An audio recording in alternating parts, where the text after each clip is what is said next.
আজকে হবে রুই মাছ, টাটকা রুই মাছ, গঙ্গার রুই মাছ দিয়ে পটল আলু দিয়ে ঝোল। এবার মাছগুলোকে আমি ভাজবো।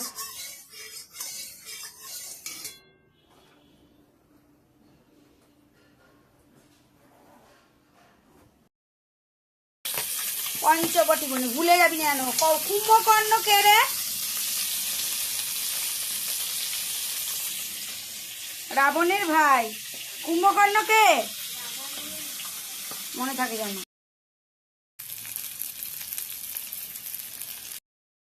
ঝোল, পেঁয়াজ, কাঁচা লঙ্কা, আলু তেলের মধ্যে কষিয়ে নিয়ে হলুদ গুঁড়ো, লঙ্কা গুঁড়ো, জিরে গুঁড়ো, ধনিয়া গুঁড়ো দিয়ে আদা রসুন আর টমেটো পেস্ট দিয়ে কষিয়ে নিয়ে এরপর পরিমাণ মতো জল দিয়ে ফুটে উঠলে মাছগুলো দিয়ে দিলে তৈরি হয়ে যাবে পটল দিয়ে পাতলা ঝোল।